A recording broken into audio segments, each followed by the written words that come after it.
Everybody, Colin Bester, Mid-Bay News. Happy New Year. With a new year becomes new things. And we're starting a new series on Mid-Bay News where we're going to be interviewing the movers and shakers in and around Okaloosa County and in terms of the political world. And no better guest than the millennial mayor himself, the most handsome man in Okaloosa County politics by far. Oh, God. Bobby Wagner, who Hi. you have, I will say, in my journalism career, the most embarrassing moment in my career was I misspelled your name on the front page of the Northwest Florida Daily News at the time, and it said Booby Wagner. That used to be the high school nickname if they were trying to pick on me a little bit, but good fun picking on me. So I've heard that nickname before. I will say that Tina, our good friend Tina from the Destin Log, pointed that out to me. And shout out Tina Harbuck. she's holding it down over the Destin Log. She's one of the best journalists. But you've had an interesting 2025, an interesting start to 2026. Mm-hmm. Before we get into the work, you got married. So congratulations to you. Yeah. And as a fellow married man myself, how has being married changed the way you approach being a mayor? I know you were with Becca for a long time. I love that. But the change from being, engaged partners to now a marriage partner, has that changed your viewpoint into the world of politics in Okaloosa County? I would say generally politics, probably not, but I feel like every individual elected official brings their own authentic, hopefully, leadership style and mindset. So I would say from a mindset standpoint, yes, it's changed. But I would say as far as policy and government, probably not. And I think the most interesting thing that we've kind of talked about that really was profound for me was her taking my last name. That definitely wasn't a must. It was definitely something we talked about a lot. But at the very end of it all, we ended up doing that. And so as the guy, while in America, I guess this is typically normal for the guy to keep their name and the female to come over. We really kind of made that a pact as, all right, well, I might have the same name. It's now our name. Our parents might share that last name, and other random folks that have that same last name and no bloodline still have it. Really making our last name Wagner our team name, and what are we going to do with this, and how are we going to use our last name into the community. So I would say that's kind of the biggest profound moment of getting married is she took the last name, but collectively we have a new name. Even though it may look the same, it brings new meaning to both of us as a team. So she's always been there. She's always been my rock, my guidance, and probably my level-headedness when things get a little hot-headed and fun in the world of government, especially locally. But no, it just kind of solidifies what we've already were doing, and that's showing up for each other and being a team in all aspects of our life, personal, professional, and everything in between. Yeah, and this isn't like a typical interview where I'm going to be asking questions. This is more like a conversation, rather than. And I feel like it's more fun rather than just me give questions to you. You can actually see your personality, my personality, and sort of make this a little bit more fun. But perfect. Do you ever have the moment? Because I get this watching countless meetings across Okaloosa County where she will text you either during or after, where she watches the meeting. It's like, oh my gosh, I can't believe that happened. Or I would have said this, because my wife does the same thing. Like, oh my gosh, so here's my hot take. Look at these losers or something. When I was an appointed council member, it was fun because I wasn't running the meeting, and she used to be able to text me and be like, I swear to God, if you vote this way, you're sleeping on the couch. Now, unfortunately, but I guess fortunately, now running the city council meetings and trying to juggle and balance all that, I don't have much time to look at my phone because I'm kind of on. So I would say that's kind of one of the disadvantages and lack of fun that we used to have is her poking at me, my dumb comments or stutters or thoughts that we don't agree with. But I would say that's actually something that most people probably don't realize until you're up there, you're just sitting at the meetings, that, for better or worse, they all have their phones out, and that's fine. But yeah, I used to get a lot of internal conversations with her about these things. But unfortunately, it's a one-way dialogue now because I'm having to be on and, keep the meetings flowing. So it's one of the downsides of being mayor is I don't get to hear my wife chirp at me while it's a live session.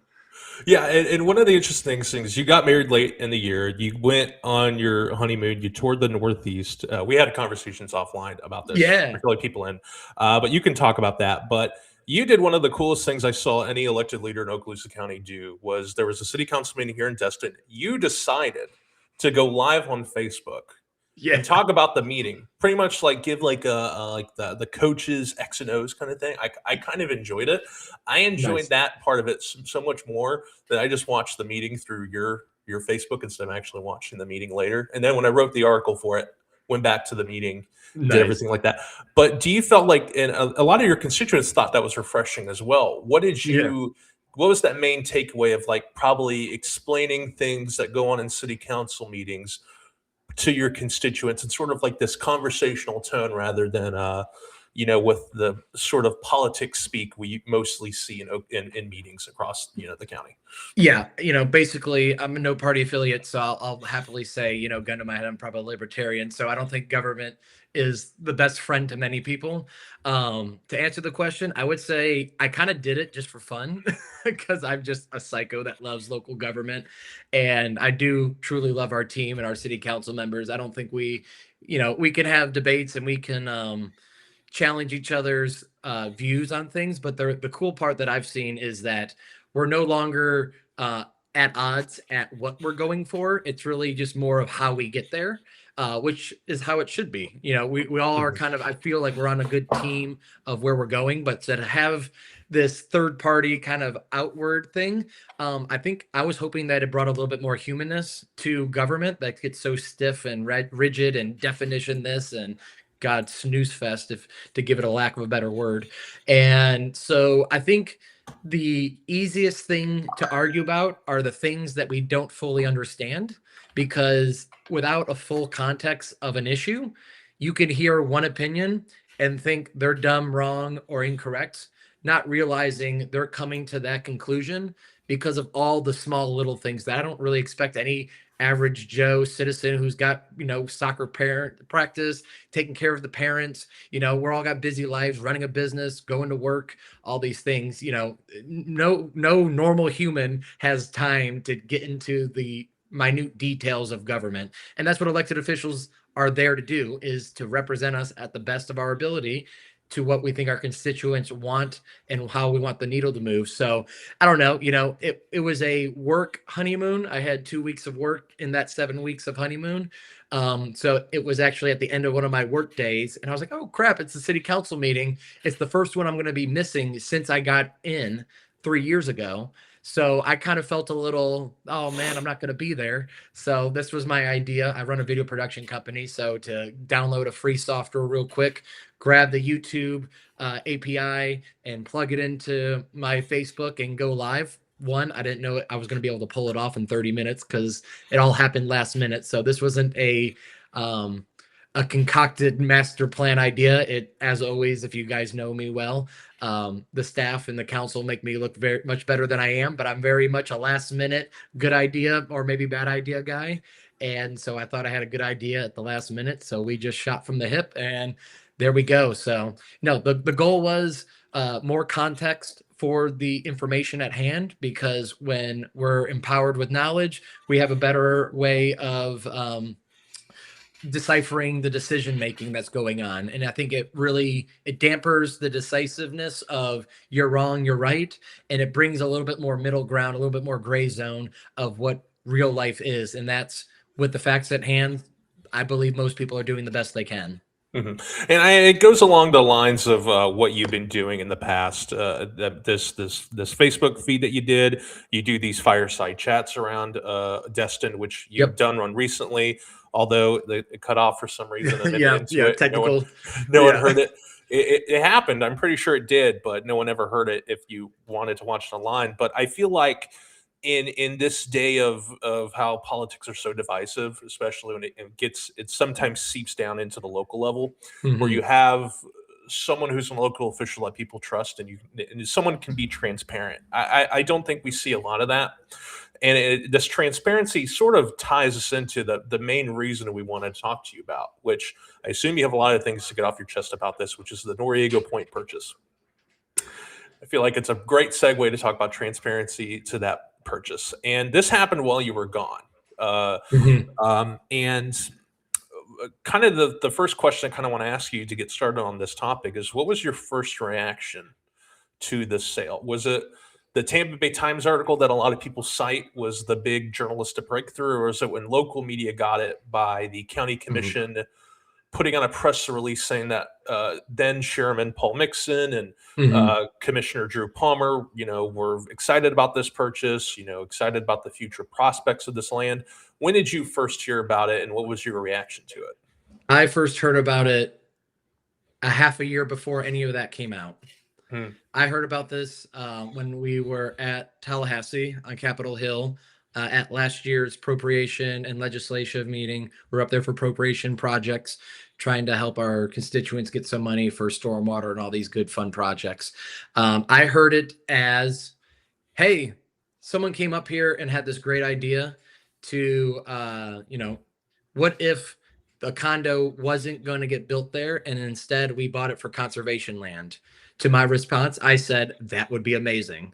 Because whether you're a resident wanting to go to the park or a tourist over there at AJ's or Tailfins, anywhere on the harbor trying to just take our views in, that condo would have obstructed a lot of the view corridor of East Pass and the Gulf. And so it really would have felt like our harbor got even more boxed in. So not really knowing any details at the time, it was last January I heard about it. And I thought it was a fantastic idea to buy out a condo, residential condo, but condo nonetheless, for conservation land. And my one-word summary was, that would be fantastic. And so this was 2024, right? 2025. January. So this, Drew Palmer at this town hall meeting he had in December, right in the middle of Christmas and New Year's Eve, which I think was very not good if you really wanted a lot of public participation. Convenient. Yeah, but I mean, 200 people did pack out that room. I mean, I'm pretty sure a lot more people watched it online. It was great to see pretty much the entire Destin City Council pretty much on the same page about this program, about was very psyched about that. The lack of transparency, I think, is the big issue that a lot of people have on this. And we reported that, the person who owns this property is Bob Guidry. For people who don't know who Robert Guidry is, he was convicted of fraud in one of the biggest riverboat gambling schemes in Louisiana history. He is a massive donor in Okaloosa County politics. He has funded pretty much almost every single person's campaign who won last year, except maybe one person didn't win in the last election cycle, and that was Andrew Rensich, the Crestview City Council candidate. Yep. But yeah, he stands to take home $70 million if this purchase goes through. And I think the fact that there's some shady dealings here between Bob Guidry, there's known history of fraud in his character, and then it's the ties to the Okaloosa County politicians that also give this some pause. But I think for the city of Destin, what this really falls back on is the fact that the city of Destin hasn't been consulted one bit during this entire purchase. And it is within the city limits. So, and I know the last city council meeting, you guys were sort of tiptoeing around this. Figuring out. Because, I mean, it's a delicate balance because you want to work with the state to get this part done. But there is a possibility that the state could say, we don't want to work with the city of Destin on this. And I feel like that is a very interesting place to be as the mayor, balancing the interests of the city versus the interests of the state in this situation. How do you figure this minefield out? Yeah, before I give you some word salad politics, because unfortunately I've been in 4 years and it's slowly seeping into me. I think to answer the question bluntly, my constituents are my representatives and those people are my bosses. So how do I balance it? There is no balance. It's citizens first. Local government should lead. Our Florida state constitution was drawn up that way. And what seems to be, because I'm a big history buff, since the conception of the Florida Constitution, people in power year over year, one little chink of the armor at a time, slowly draw that those powers up to the state. Some might be for goodwill, some might be for mischievous or mischievous. There you go, cut that part out. Some might do this for bad players, but the reality is, it's just one more example of why local government, per the Florida Constitution, should be the strongest government, because the local government represents the values and the people the most. And so that's kind of my blanket statement on that is, yes, we need to work with all levels of government, and we should be fair, and we need to be cordial. But at the end of the day, the balancing is out the door for me. I have one boss, and I guess we have 14,000 bosses in Destin, and that's the local electeds that got me in, the local citizens that elected me in.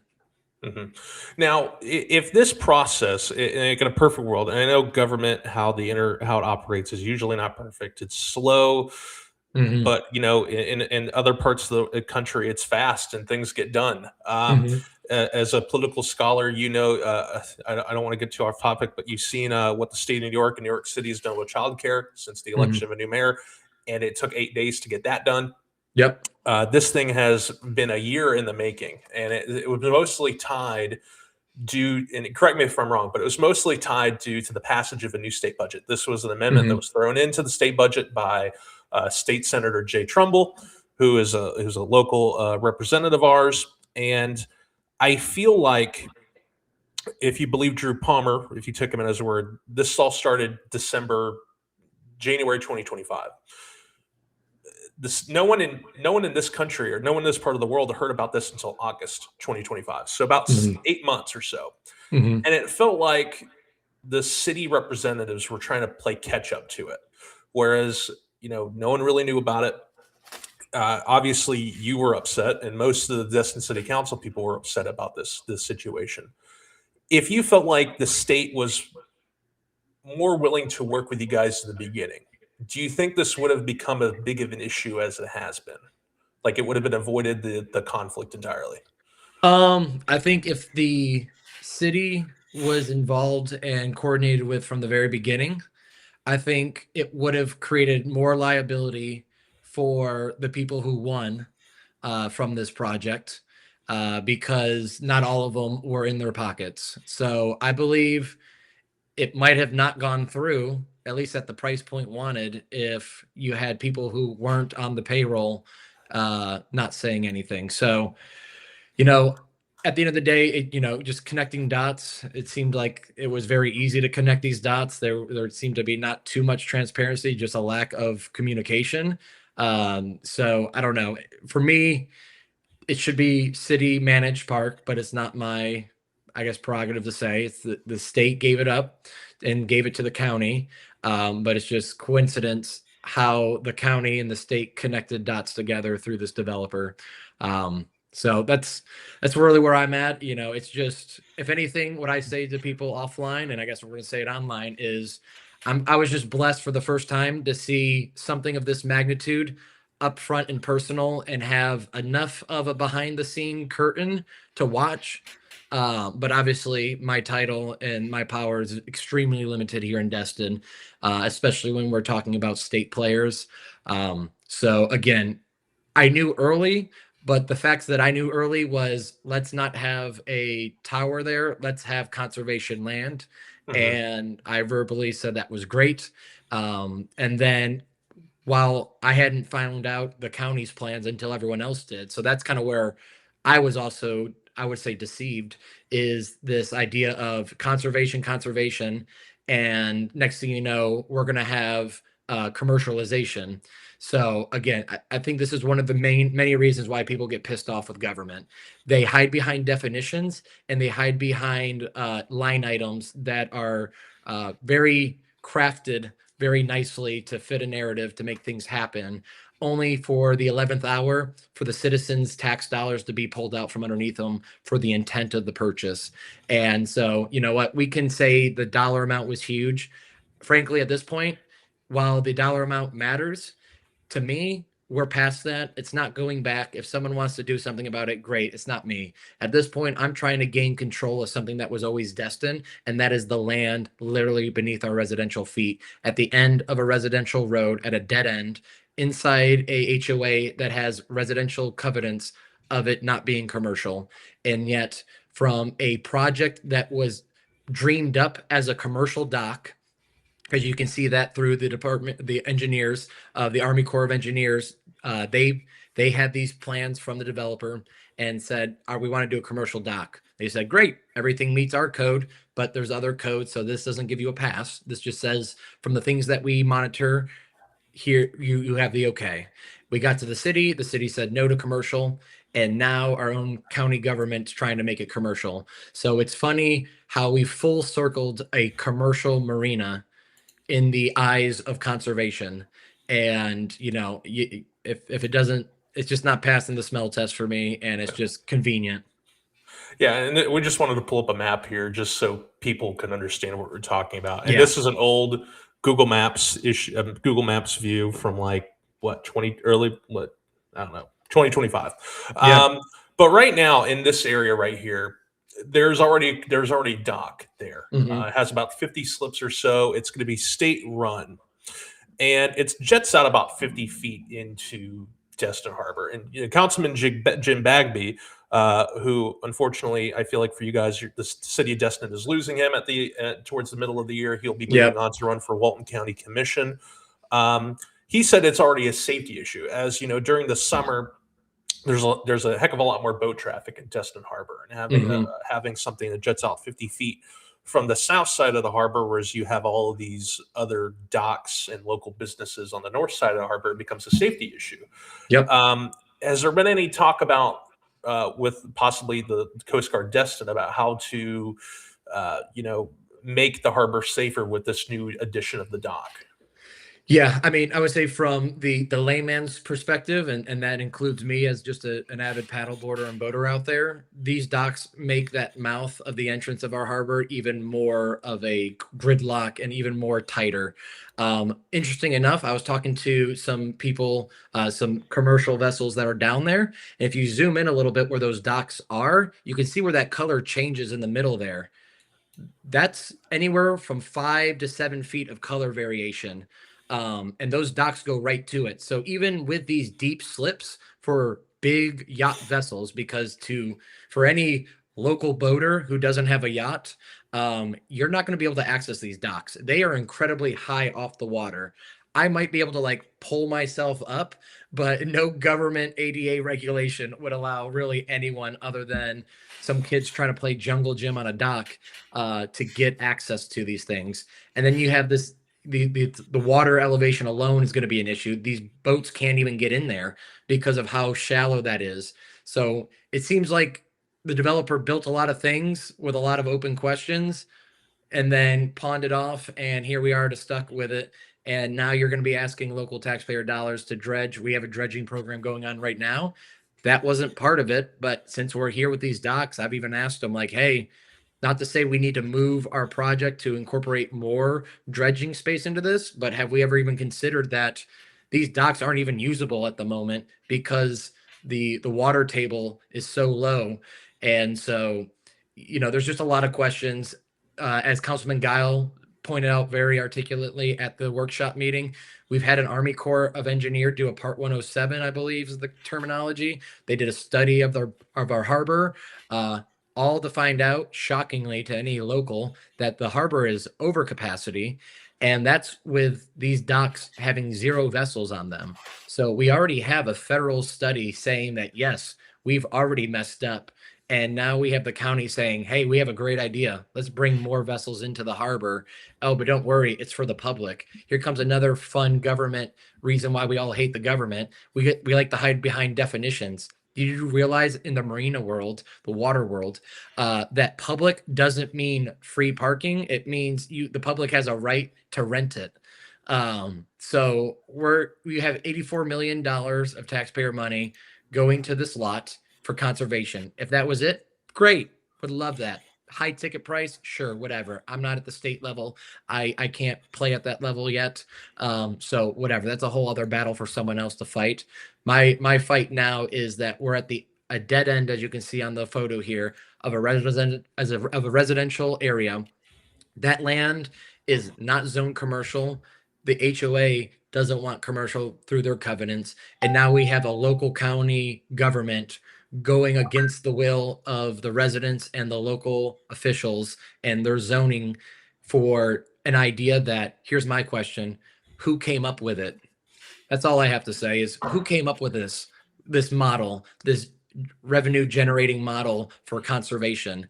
I don't believe, to my knowledge, that the county's ever approved a direction for this, for government moving so slow, and we need a damn committee for everything in our world. There was no insight on what should be there until we had a draft that's now already sent to the state for this. So, it's unfortunate how obvious this is, and I just hope the right things get done, which is that everyone remembers who their boss is, and that's the residents of Okaloosa, the residents of Destin, and that government first priority isn't to make conservation land into commercial concessions. I'm happy to compromise, and I'm happy to make some things happen here, because some of these docks, if we were limited to one, again, this is Bobby, not government Bobby. I think it's worth keeping one of the docks, the furthest, I would say, southeastern dock that gets it into the deeper, wider area.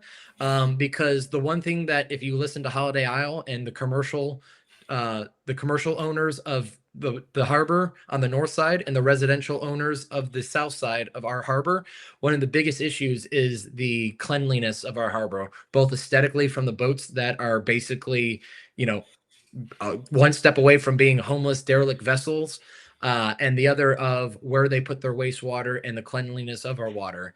Everyone wants a harbor master, and to do that, you can either be a port, which I don't think Destin is, to what our conversation was earlier, or we can be a mooring harbor. Mooring harbor seems to be a little bit more in character of what we want and are. And there's a couple check boxes that the state needs us to do to show that we can be a mooring harbor. One being upland facility, a harbor master check-in, check-out station, and a place for these boats to come in, anchor up, and then a place to dinghy to. And so there's real solutions that our locals want that we can talk about, but to commercialize the land and disregard the residential dead end that this property is at is a complete lack. It's something that I would expect from our federal and state government, because they're not here locally. But the fact that local government came up with this plan at the county level is disenfranchising to me. One of the things I haven't heard talk about is that the fees from this dock, the people who use them, are going back to the state. And possibly, I don't know the dockage fees for this dock. I don't think anyone does. And if you do, please let me know. How do you feel if I did, I would. How do you feel? Has anybody from these businesses, these docks here, contacted you saying that this dock on this park could possibly undercut them in terms of business?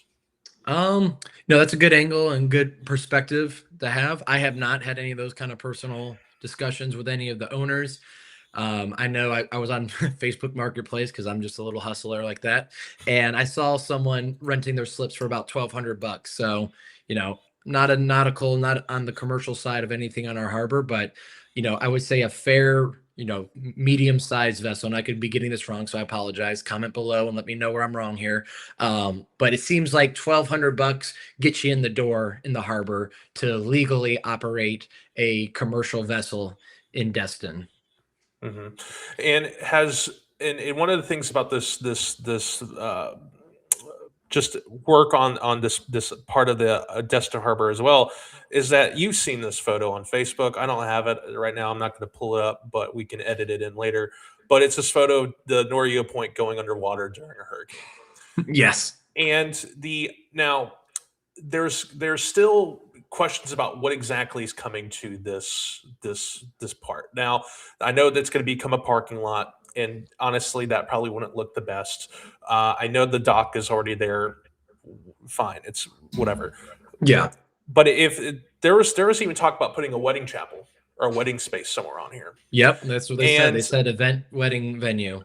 and the thing is, like, it's not when we're going to get another hurricane. It's not if we're going to get another hurricane. It's when. And Mhm. when if there's damage to this park, obviously it's a state park. But I'm pretty sure that the state, and we've seen this in the past, is going to ask for local money to help out. Of course.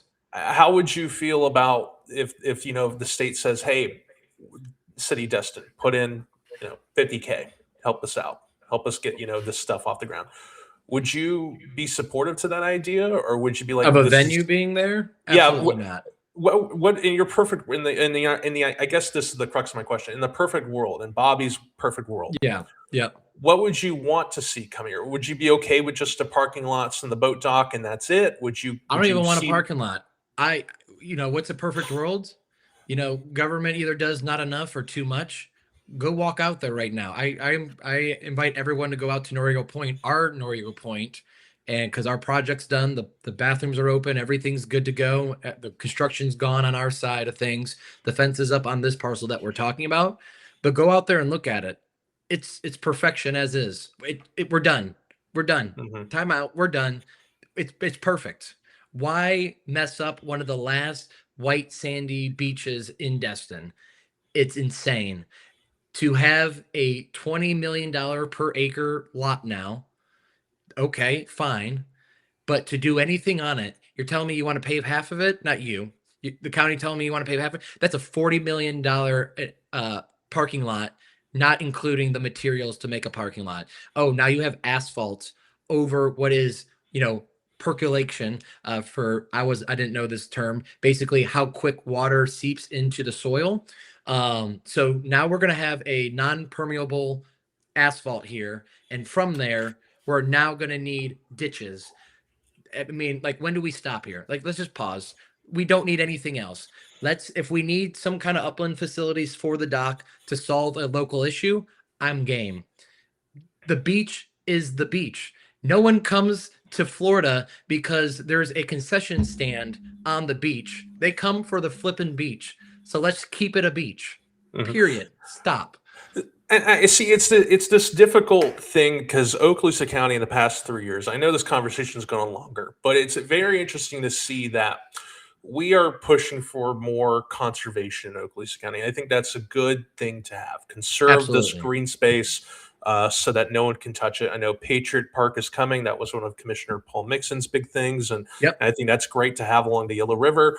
But the thing is, once you get south of, let's say south of the bay, and people look for beach access, and in Destin, you have what, 6 miles of beach Yep. that you A can little have. over that. Yeah. 6, 7. You know, Shit. I didn't even mean to do that. Dang it. it's okay. But I mean, you have about 6 to 7 miles of beach access. On the Okaloosa Island, you have about 2 or 3 miles or so. Everything else is covered by Eglin Air Force Base for use of testing, wildlife preserves, stuff like that. And I understand your point of view of conserving this land so people can have beach access. Walton County is currently in a fight with beach access, and Backstreet Boys singers are currently suing residents. Yep. I don't know much about that. I don't know her side of the story, but it seems like the Backstreet Boy guy doesn't need the money. You know what I mean? Yeah. Correct. But how do you see this delicate balance of, we want to develop, we want to grow Destin, and we want to make it better, but we also want to conserve the heritage that we've cultivated. The world's luckiest fishing village. People come here for our seafood restaurants, our wonderful views of the bay, and our great beaches. How do you conserve that want to keep versus the need to progress as a town and become ready for the future? Yeah. I think the places we need to grow are for the locals. I think with that, it comes from the idea of we need to build things that the locals also need and not just what the tourists want. But to build something on this beach is completely redundant, I guess, reverse of what, and this is where I struggle, because I don't want to call and put the county on complete absolute blast. Because, like, as we've said before, yes, I believe they're in the wrong and they're doing this wrong for this issue. But the very next issue, We need to be allies, lockstep, rah rah. Go team, one Okaloosa. Like, so this is where I get conflicted. I'm not trying to burn a bridge or make an enemy of any council or any commissioner, because the very next topic we need it. A good project that we've had is we've split buying beaches up in Crystal Beach area. We've bought Tarpon Beach and we bought over at the shores of Crystal Beach. Nearly 20 millions of dollars, nearly $20 million for less than 1,000 lateral or linear feet of beach.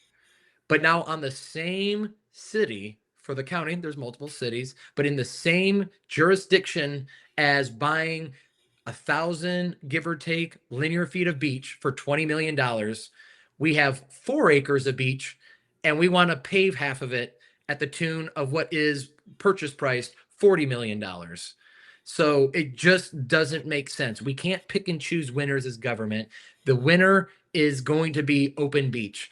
We already have a great name out there. World's luckiest fishing village, beautiful beaches that we get to share across the whole panhandle of Florida. And we're all unique in that way, and we're all in the same boat. But the reality is the black eye that Walton County has and that we also have right now that we've been trying to buy these beaches back for is the most beautiful beaches you can't get to. So why would we put up a shack and venue space? No one's saying, oh man, I'd really come to Destin if they just had one more venue space, or you know what the beach is missing? A hot dog stand. The reality is everyone's already a little ticked off that they can't get to the beach and just have a little slice of paradise without being squished in like sardines because of the state rules on public versus beach. And that's a whole other issue we don't even need to get into. Let's just talk business and dollars. $20 million plus for all this beach acquisition in Crystal Beach for 1,000. Let's just round up and say 1,000 feet of beach. Here's 4 acres of beach, and we want to destroy it with asphalt, stormwater, venue spaces, and rooftops. Like, what side are we on here? Why are we doing this? And their side to like, well, we need to raise money for what? What other land that was bought with this amount of dollars from this conservation bucket have they said, well, now we need to activate it to make our money back? Like, is that just a justification for the sticker price? I don't even care. Like, if anything, if there's dollars to be made, it better stay in Destin. It better offset the cost of running the harbor and cleaning up the harbor, offsetting the cost of a harbor master, offsetting the cost of a harbor pump that's at a tune of almost $700,000 a year to run to just flush or clean Gulf water in. Like, we charge 25% on any dock that is getting rebuilt board for board or a new dock. 25% of the total cost to go into this net positive benefit for the harbor to offset the cost of cleaning and keeping the harbor decent. If any pennies or thousands or millions of dollars are going to be made from this parcel, which I'm against, it needs to go to offset the nature that it's supposed to be preserving and creating. So, that's my hot take on it is I don't believe there should be commercial on the land. If we want to commercialize a dock and reduce the dockage and repurpose that material for an underpass under the bridge to our new bought land and expand the boardwalk, great. We can reuse those materials into better public use. We can open up the harbor. We should listen to the Army Corps of Engineers study that says we are over capacity and someone's about to get seriously hurt because of it. At some point, this flow of traffic into the harbor is going to have a negative consequence, and unlikely government's not going to move until someone dies, because that seems to be how government works these days. Is we talk about it, we set up committees if we are lucky to get a pretend of our voice being heard. At the end of the day, government only moves after multiple people die this time, whether that's a state highway or God forbid it be in our harbor. What if they be out if this proposed part goes through? The cities or city or the county is looking at over $140,000 of lost revenue. How would the city make up that shortfall? We did a good job last year of going in and finding and doing our own little self-doge thing, and I know you guys reported on that, so thank you. So I guess we would just try to tighten our belts again, because what we're not going to do is raise taxes. We're not going to burden our locals with something that is petty politics at multiple levels of government. But at some point, we can only strap the belt in so much, and at some point we'll cut services, and that's just a business mindset. At some point, something has to give. Mhm. We've done good, and a lot of that $600,000 saving was an ingenious idea of, hey, as most governments do, we subcontract out work for asphalt, for painting, for all these things. But did you know that when we have that subcontractor go and bid on it, they're bidding on materials as well, but those materials are taxed because they're not government.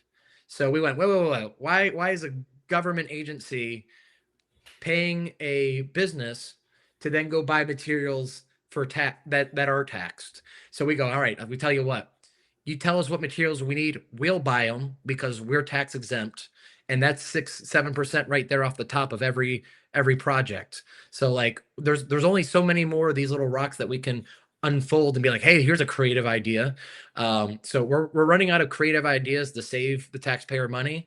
And if we lose parcels like this that are going to go off the tax roll, and then they're going to generate commercial business and and generate dollars. Oh, and by the way, those dollars aren't even going to be here local to offset the expense and the cost and the renewal and replacement of these projects. Like, we're robbing Peter to pay Paul, and the only ones stuck with the bill are the taxpayers. Like, we need a little bit more common sense in how businesses in government are run, and we need this project to work for the people of Destin. And Mhm. I just pray that the county remembers who they work for, and it's not just Okaloosa, it's also Destin. And I just really hope that we can come together for a compromise that truly meets the needs of our current issues and not the wants of profitability. Mhm.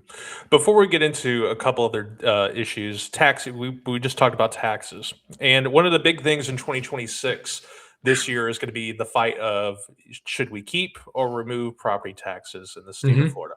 Right now, in Okaloosa County, Okaloosa County has one of the lowest millage rates, property tax rates in the state of Florida, but Destin actually has one of the lowest city tax rates in the state of Florida. However, Yep. your property values are extremely high, so Hmm. there's an offset there. Yep. I'm just going to ask you bluntly, are you for or against removing property taxes from the state of Florida? I like the idea of removing them. As a libertarian, I think absolutely keep more dollars in the pockets of good people to do great things. But here's my challenge to the people watching this right now and anyone else, quite frankly, just know what you're giving up. And if we're giving something up, just know taxes are our way, me included, our way of giving dollars to someone else to solve the needs of the community. If you want to get rid of taxes, I'm all for it. Listen, I think government's a lot of the times a waste of money and time. And I'm in the middle of it, and I'm learning more and more every day and realizing how real that is. So I'm not against lowering or eliminating taxes, especially for only homesteaded. What I am against are people not understanding both sides of that coin and realizing, in my, I guess, ask or maybe motivational push, maybe is a better way of saying it, is if you're willing to give up taxes, what are you willing to do in exchange for that? And I mean like sweat equity do. Like, I agree, government probably isn't the answer to most things. People are, the local community is, your neighborhood, whether it's an HOA or not, probably can solve most of the issues at hand here. So if you're willing to give up taxes, what are you willing to do in exchange for that to help your community out? Mhm. And it can be anything. There's seniors that need help, there's kids that need help, there's sidewalks that need power washing, there's all these little things, there's grass that needs to be mowed, that whose land it is, it's not mine, it's not theirs, so the city steps in. Mhm. So that's my call, is I'm all for hearing out different ways to fund the state government, and it trickles down to the locals. I think this is kind of a hot topic because you're gonna probably hear almost every local elected official be like, "Oh, it's horrible." No, you don't. You don't realize we need this. We need these services to get done, but it doesn't have to get done through the government. But on the contrary, saying no taxes and I'm not going to do anything different for my community is a selfish move, and you need to be called out for that. Mhm. That's where I'm going to have the buck stop, is with us. Like, I'm going to point the finger, but my thumb's pointing back at me too, because the reality is, if you want less taxes, do more. If you want a better community without government getting in the way, we collectively, your HOA, your neighbors, your little league, we need then to step up, because if you're keeping dollars, then those dollars should be redirected to the things that matter most to you. I get it. Cost of living wages go up. I get it. There's a group of demographic that are on fixed income. I'm not chirping at them. They've been paying taxes their whole life. I get it. They're still using the roads, and there's some like just humanity when it comes to taking care of the young and the old. I'm talking about all of us in the middle that are grinding, that are working, that are taking their kids to soccer and basketball practice and doing everything we can. If you're doing all that and want to get rid of taxes, just be expected to do a little bit more, because we're all going to be expected to do a little bit more if the government safety net weakens a little bit. And I'm okay with that. I'm not okay with, it's very easy to say, I'm for lower or no taxes. It's another thing to create a model, a business model, or a government model of, we are redirecting it to here. This is what's going to be replacing it. So I'm not against the concept. I want to know the what's, the how's, the who's, and the inside of it all, so that I know what I'm voting for if it gets to the ballot. So I'm interested in seeing the ideas they come up with. I'm definitely not against the idea of lowering or eliminating taxes. I just want to know the supplement, because my biggest fear, and maybe I'm now a little bit entrenched, if you will, in government on this side, is my biggest fear is that this is one more way for the state government and the power players that be to pull even more resources and more save from your local government. Imagine the state government being your first line of defense for when something minor happens that's a major inconvenience, a pothole, a intersection needs to be changed, some of these safety mechanisms. God forbid it's just a sidewalk that's broken. And now you're asking the state to appropriate money down to the locals. Just know what you're giving up. And the further the power is away from you in terms of government, the less freedom you have. And I'm all for Freedom Florida. I'm all for lowering taxes. But there's got to be a way that doesn't purse string city government to state funds so that they have to do what we say, or we can threaten those new lines of income that offset the local taxes that are general funds. I'm sure there's plenty of cities that misbehave and abuse those funds, and yes, they should probably get audited and be more held accountable. But up here in the panhandle of Florida, I think we do a pretty damn good job of squeezing every penny to the most maximum public benefit we can. Us specifically in Destin, for every dollar that we raise through your land taxes, your ad valorem taxes, we have a 5-year record of multiplying that by 5. Every dollar I ask of you to pay, we go find 5 elsewhere, and now there's $6 to make something in your neighborhood, your community that much better. So that's my plead, is get in the details, because this is where they want us to not do it. Get into the facts and know-how. And at the very end, if we know those two things, if we know how we're changing this, I just ask you guys to step up. I think everyone's for limited government, but limited government means more public participation in any form, whatever your passions are. I'm not asking you to go rake the leaves or do this. Like, whatever you are called to do, whatever you love to do, go do that for the community. Yeah, see, it's interesting to me because the property tax debate, and you've probably had this a lot with constituents, family members, other people, is that, oh yeah, I like the idea of having little fewer taxes, and then there's a but, and that but is, how are we going to pay for things now? Yeah. And you've been in city government long enough. I've been in journalism long enough to know that the it comes up around every budget season, is we want services, but we don't want to pay for them, or we want to spend as little as money as possible in order to pay for them. And as you know, things have gotten more and more expensive every single year. The cost of living goes up, Yep. inflation, yada, yada, yada.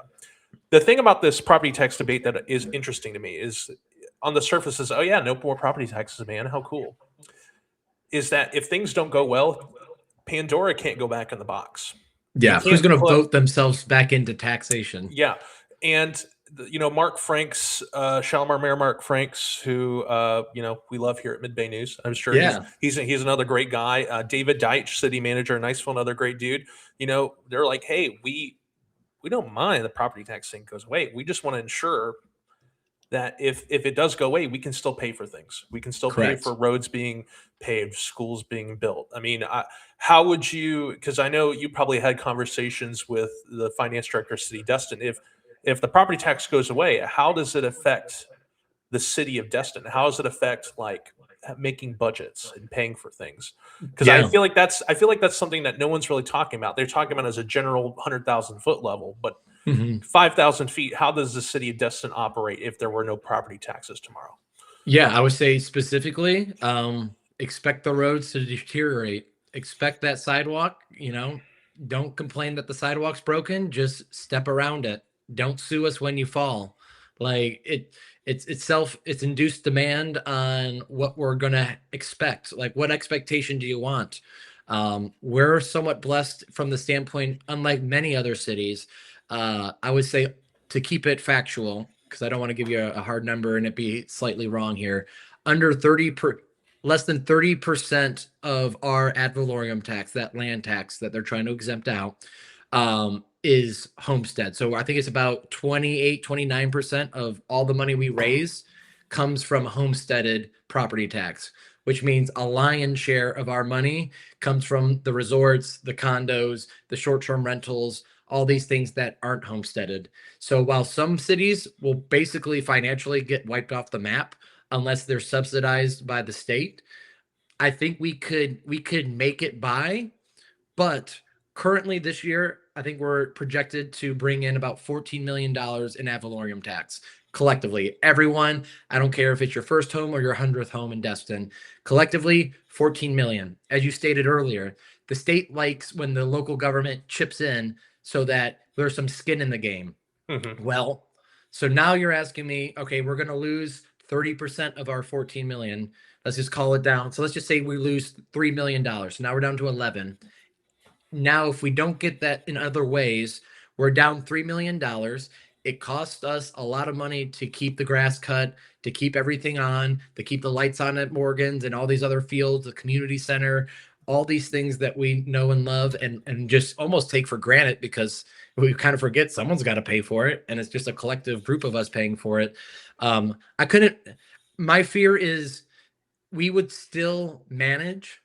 My fear is your local voice gets so watered down that at that point, why have cities? Like at this point, like just dissolve all of us and your local government is one representative from the county. And currently we see how well he's representing that.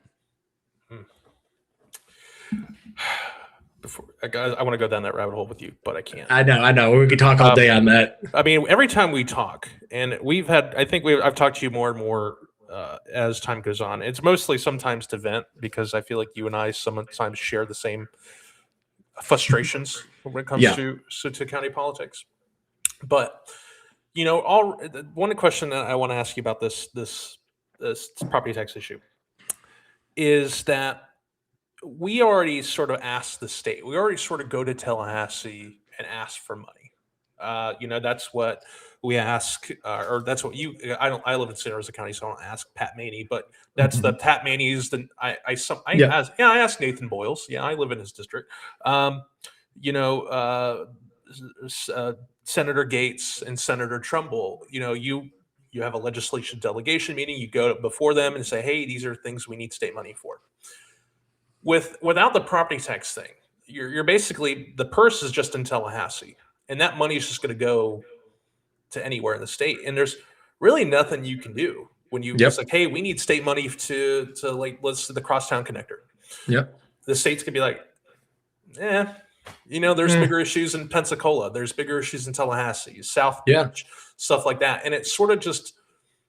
I guess because the crosstown connector is on my mind because that's a thing that's towards the end of the month you're hopefully gonna get a contract out, notice to proceed. That's going to be coming hopefully by the end of 2026. I know that's a very that's the goal. Yeah, but I mean that's basically what you're asking is you're just giving more power to lawmakers in Tallahassee, and you have to have as the kids say motion. You have to have some motion to win if you're a legislator saying. Can Pat Maney get things done in Tallahassee? Absolutely. Can Senator Gates get things done in Tallahassee? Absolutely. But for, let's say, a constituent who lives outside of this district, who doesn't have maybe a freshman state rep, they're not going to get jack. Mhm. It's sort of what you're seeing with, and man, Christopher's going to get me. I'm going to get in trouble saying this. Congressman Jimmy Petronas. He's a freshman in Congress, and outside of this Destin Harbor, this to get the what is it, the NOTAMs? Yeah, basically the lights, the nav lights. Yep. If you're a constituent and who lives in the first congressional district, Florida, outside of that, I can't give you one thing he's done in his first term that made my life better. Mm-hmm. And if you're a freshman representative, state rep, and this property tax goes away, you have no leverage. And you're relying on the state, or you're relying on the city of Destin now. You're probably taking $10 million a year, mm-hmm. but you're really going to have to cut down a lot of services if those property taxes go away. And I feel like that would really, I feel like the people who vote yes on it without they don't really necessarily they don't know what they lost. A lot of people vote based on the fact they see an R or a D next to their name and they vote for or against. They see the idea of I have more tax money in my pocket, I'm going to vote yes on it. And then they wake up 3 months from now and they realize that Highway 98, right before the Whataburger, there's a giant pothole and it's getting bigger and bigger every single day. And no one's coming to fix it. And that is, I think, this really big, elected officials have to, if you're for or against it, obviously you'll educate constituents. Us as journalists giving you, this is what's going to happen. Yes or no, if you vote for it. Yeah, black and white. But I feel like this has been a conversation for at least 2 years in the state house. And it didn't really get anywhere last year, considering with all the personal stuff that was going on in the state legislature session, which was very interesting, and it's a topic for another time. But you already have state reps like Representative Andrade out of Pensacola Gulf Breeze already taking shots at the DeSantis administration. You see other state reps doing that same thing, and it doesn't look like that property tax discussion is going to get any farther than it did last year. Yeah. So I just, because the state legislation session opens this week, next week? It's coming. And it's going to be the biggest thing as a mayor of a city, looking at the state, seeing what they're going to do. There's another bill, and I want to say this because it's funny to me, but there's this, I think, Democrat in South Florida introduced this no right on red bill. But yet the bill leaves out that you can still make a left on red, even though it gets against the law. But that just makes life worse, man. I can't make a right on red and go with the flow of oncoming traffic. I have to wait. That sucks. And if you're Gulf Shore Drive and you're trying to get on 98, you're gonna back it up. Speaking of traffic on 98, this crosstown. Let me jump in real quick to the topic. So Petronas is only mad at one of us. No.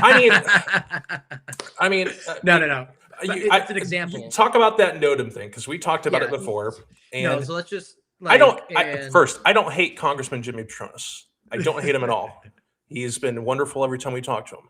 Yes. As a person who lives here, I don't see my life getting better with him. Yeah. That's just my opinion. Like, take the name out, and it's like causation of it all. Like, regardless of who is going to be in that seat, it is the reflection of where our government's at right now. The further up the government chain you go, the more money that's thrown at it, the more groups that are collected. Some of them call them, special interest groups. They rise with power and they collect where power is located, which they could give a rip about the locals. They could give a rip about the individual. They're there for big picture thinking stuff. So take the name out of the seat. That's my fear with the taxes, to kind of full circle everything we talked about. It's not even necessarily about the who, but how things are done as you move up that government ladder. And it gets shadier and shadier the further away from your front door you get from your government representative. And it's not the person, it's the system. One person in a democracy in an elected college like this, one person can't do anything. You could be the blackball sheep that's going to go spearhead the world, but your one vote, you're not even going to get a second. You're not even going to get heard on the floor. So the reality of you are willing to let go of more freedom and more power for the sake of less dollars is fine, but just know what you're giving up.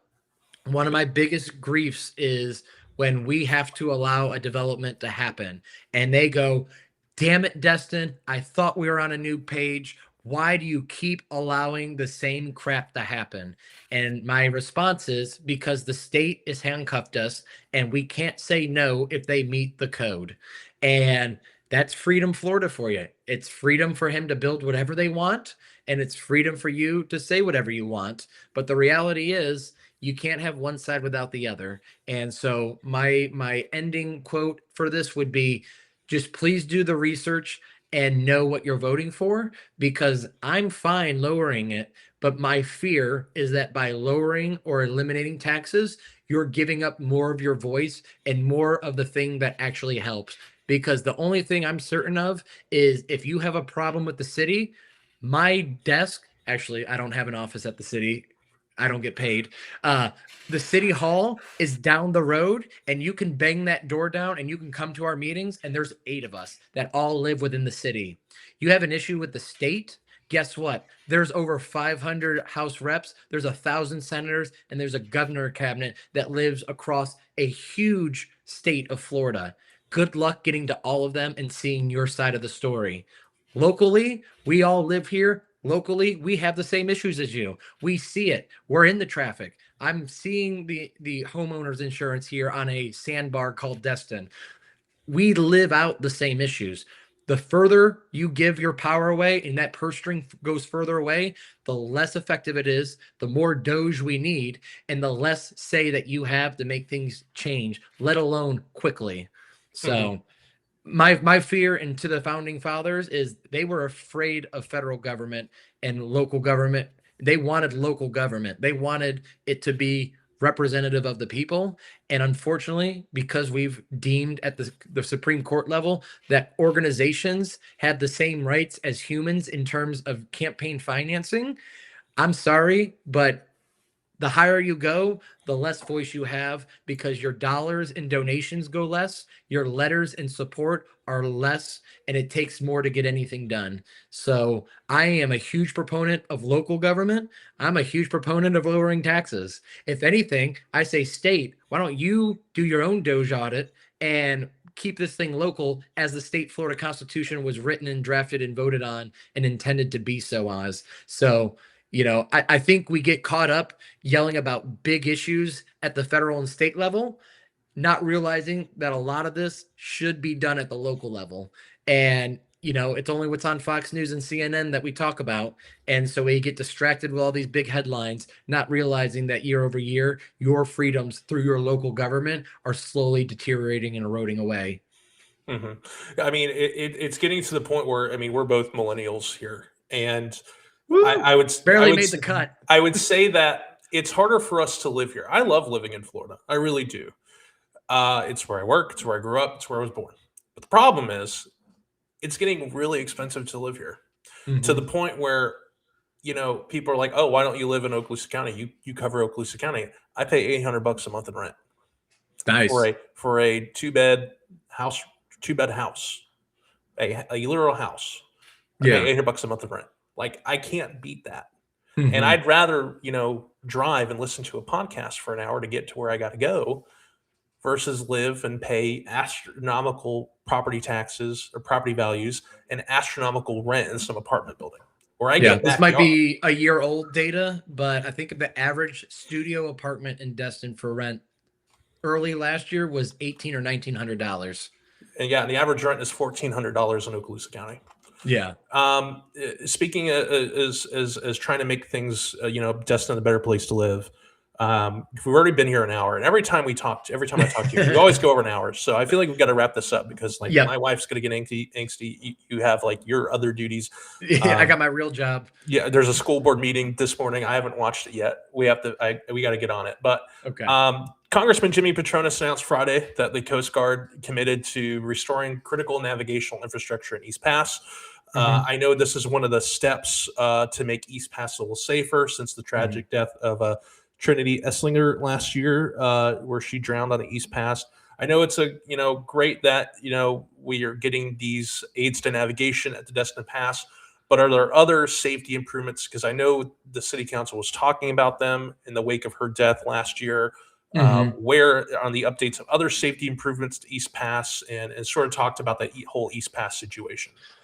Yeah, it's a tricky one because it's my favorite beach to go to, but it's also the most dangerous waters. And I typically am really only getting in the waters if I'm diving. And in that case, I have a little bit more life-saving equipment on me. I've been talking to a lot of local residents, especially the ones that live down there on Holiday Isle, and they have some very unique ideas. One that has no legs right now, but I thought it was creative. St. Andrews over in Panama City Beach, I believe, their pass, their rock jetties actually has on the inside, the jetties are actually off the beach. And so I don't know if you can pull it up and help me here because I'm kind of going off a whim here. But basically, to your point of safety, I thought it was a really creative idea. Again, we haven't voted on anything. There's nothing crazy, but yeah, zoom in. There's that north side of the top part of the beach. So like, what if we did something like that? Because there's already that finger that sticks out. I thought that was a really creative idea that's in our neighbor's backyard of, hey, what if we created a cove so that you don't get wiped out in a very strong current of a pass? This is their pass. It's the next pass next to us. And, does it fix stupid? No, it doesn't. Is it a solution? I think it's kind of interesting. I don't know what that looks like because our current looks like it carves in there. But again, what are we doing right now? I'm personally going out to the constituents as always, getting boots on the ground, listening to those that live here, and coming up with ideas that could be approached with multiple levels of government helping us out. And again, here's me now needing other forms of government to help us after we've kind of bashed some ideas that they've had that aren't doing so well. So, full circle to, I think something like that would be creative, but we need creative ideas to keep our community safe and keep our visitors safe. East Pass is extremely strong. I've paddleboarded in it. If you know what you're doing, it's life-threateningly dangerous. If you don't know what you're doing, you're hopelessly waiting to die. And it's just a very scary place. It's nature. It's strong. We just need respect for it. Like there's things that government can do, but we can't put a leash on every human's neck and keep 100% of the people safe. That sounds a little morbid, but that's where I come from again, kind of coming from a libertarian small government mindset. We should do everything we can to make it safe. But at the end of the day, free will and people making their own decisions, poor or wise, is up to them. So all we can do is give them the tools and the information at hand. And what people do with that, fortunately and unfortunately, is their own free will. So I'm excited to keep coming up with creative ideas, keep coming up with things that may help us, but at the same time realizing that government can't be a perfect fix. And one more thing that we want to talk to you about before we wrap this up is the Destin Crosstown Connector. Yay! And I know you guys have signed off. You guys are working on the contract later this month. You guys are going to go with a notice to proceed. But I think out of all the projects in Destin, I think the Crosstown Connector would really answers the question of the quality of life, especially during the summer when Highway 98 becomes to a standstill. The locals can still get in and around Destin, and that's what the Crosstown Connector would do. Seeing this project finally come to fruition, finally, hopefully by the end of this year, be completed. How kind of summarize your whole thoughts on this whole process and finally seeing the light at the end of the tunnel? Yeah, here's my bullet points. This started when I was in middle school, and I was very excited to be a tie-breaking vote to make this happen and keep going forward. A bullet point is yes to those who say, but they're already on our back roads. They're even more north of this road. The goal isn't to just make another road for capacity's sake. The issue that I have with how everything is laid out as far as our urban planning, if you want to call it Destin urban, is right now going from that Legion Road to Azalea, you have to cross in front of homes. You're having to drive and cut through a residential street where there's front doors and mailboxes. The goal is to get it to people's behind their backyard fence. And so it's a safety issue, it's a quality of life issue. And I'm very proud of our council for not only building a road, but actually now building 2 parks in addition to that.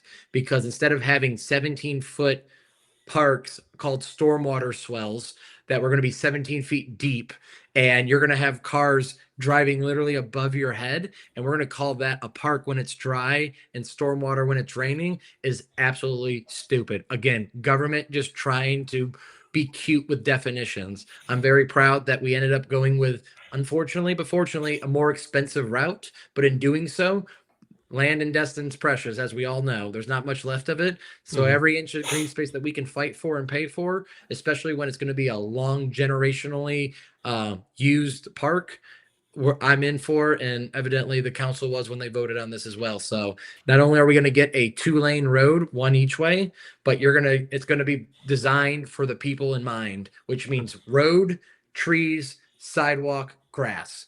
Keep keep the people as far away from the road as possible, and have everything that's not a human life hit the car before they hit a human if they're going to be in the park or run off. It'll be swerving as far as the roads go, so no straight gun it and go to the next red light. We've designed it with every state design possible to slow traffic down while still keeping it effective and keeping the community at the heart of this project. So I'm so excited to see this done by the end of this year. Crossing all fingers. But even if it's early next year around this time, so be it. It's been decades in the making, and now it's finally coming to a completion. And not only, and then here's the next for my naysayers out there, because I'm already a step ahead of you. We at the city are already a step ahead of you. Well, then it's just going to bottleneck further down.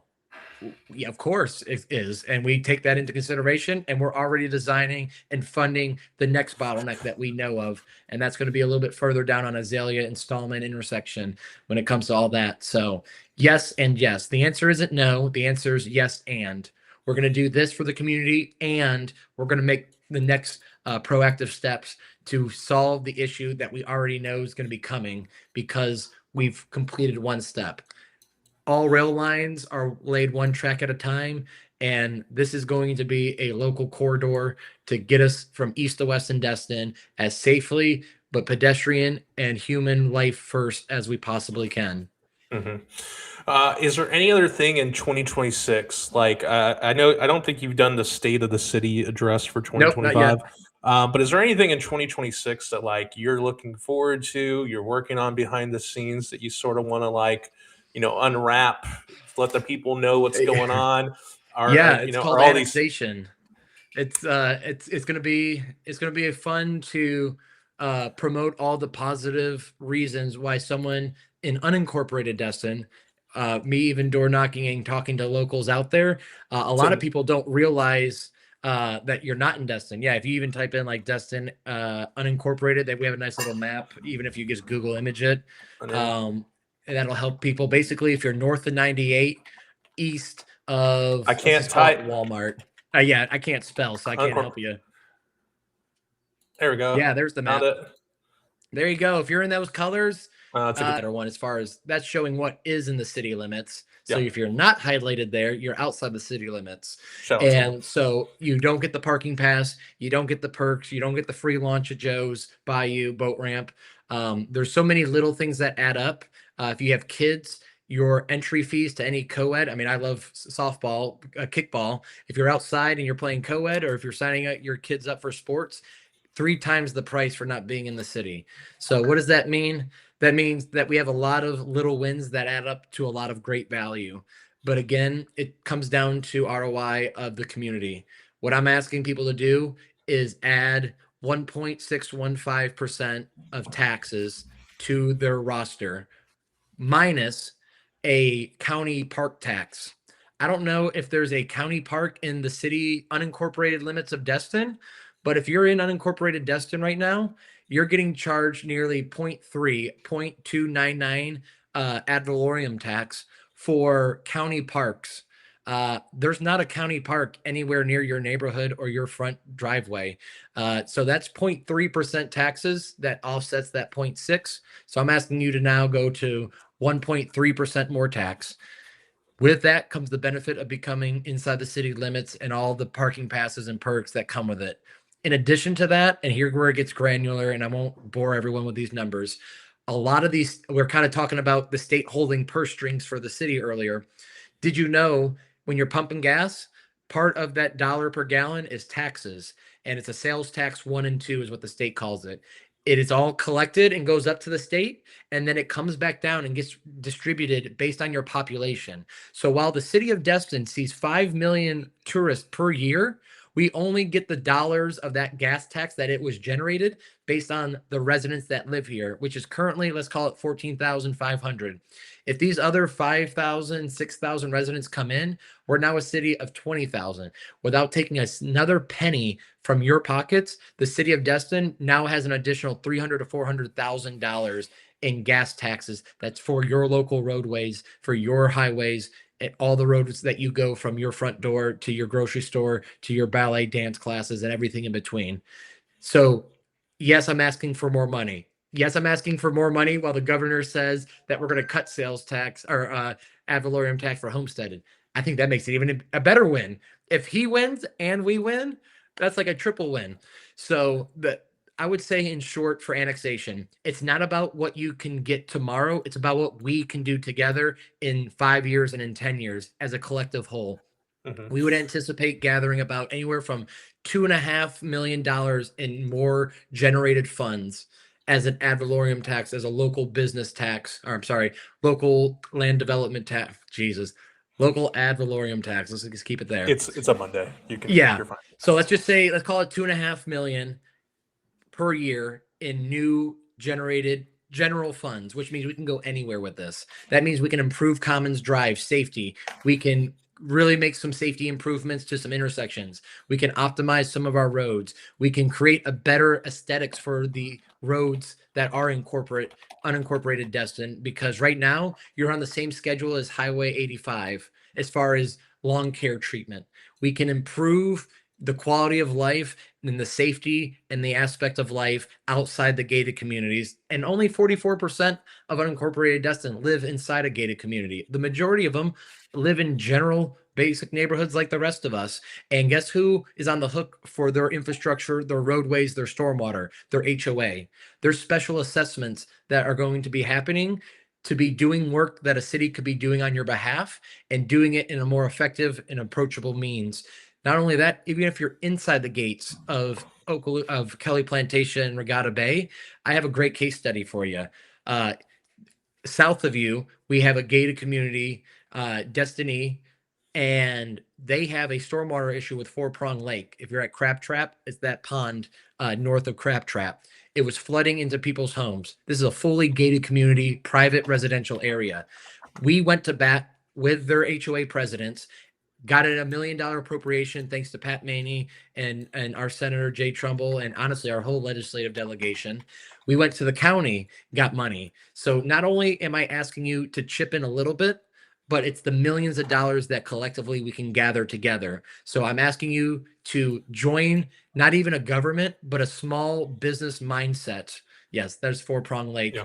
So I'm asking you to join the city. For every dollar that you can give us in taxpayer money, we show you a 5-year where we can multiply that by 5 times. Even if you're in a private residential gated community, I can show you what we did last year to go from a $3.3 million stormwater fix that the special assessment HOA was going to have. And we go find nearly over $2 million in state grants, local funding, and coming together.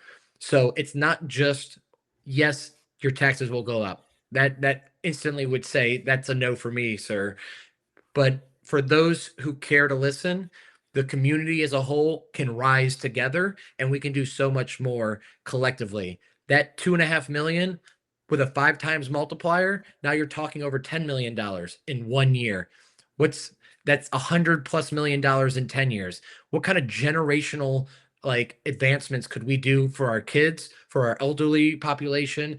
I mean, do we want our own ambulance service? Do we want our own police service? Like Destin runs so lean and mean, like a well-oiled small business machine, because we're very conscious and fiduciary. But that comes with, we select the services that we give to the community. If that group willingly comes in and votes themselves in this November at the governor election, then 50% plus one say yes, they all come in. And I can promise you one thing: this isn't government that you see on national TV. This is your local government. You get a say in your vote of who represents you. You can join us up here as elected officials. You can see your money multiply for the public benefit of right outside your front door. And so I just say this as a closing because there's so much more. If you have any questions, call me, DM me, get in contact with me. I will go one-on-one with you. I will go one-on HOA meeting with you. I will go one-on-one with your street. I think there's a public benefit here to show, and we have been showing, that local government can deliver the most with this. Oh, God. Thank God we're recording. Apparently, it seems like I lost connection. Popped out for a second. So that was my very long PSA on annexation. One Destin. We are going to make this happen this year, and it's not government getting forced down your throat. It's neighbors coming together to make a collective good, not just for tomorrow, but for the next generation and for your generation that's coming up. And we've been great stewards now, and I think if we can all come as one, we can be even better for Destin. That's no more car washes, no more box hotels. You're coming into the land development code of Destin. We're making it, we're creating a better accountability. Again, free Florida. We can't say no, but we can create a higher demand of accountability and impact fees that it comes from these less than desirable developments coming in unincorporated Destin. The storage units, the car washes, the box hotels. I can't promise you that we can say no and we can ban them, but what I can promise you is higher accountability and dollars going to offset the impact legally that these establishments are creating. Can you just give me a Trader Joe's and a Wawa? Can we get that in Destin, please? Listen, Trader Joe's before Wawa all day, but you know what? I again, King Bobby, not me in political world. I would like subsidize a Trader Joe's. Like, oh, you need money to buy the land? Like, I think the community would vote someone in to subsidize a Joe's coming to town. Look, I like going to Tallahassee as much as the next person, right? But if I have to go to Tallahassee to get the Trader Joe's salsa and drive all the way back, it's not fair for me. But I work in Okaloosa County, and if there's a Trader Joe's there, it makes my life better. You know what I mean? Sounds like more traffic. Yeah. But but then you can stop at the Wawa, right? I mean, it's a gas station, but it's also a religious experience, right? They have a good Italian sub. You can get your iced coffee with your Italian. You can find a little joy in life. I love their subs. Their subs are really good. See, the problem is when I was at the Five Flag Speedway for the Derby, there's a Wawa on Pine Forest Road. And you drive by it to go to the racetrack, and that's I look back at my statement. I spent like probably $70 at Wawa. It adds up quick for like 5 days of things. And speaking of getting on, because we're over like an hour.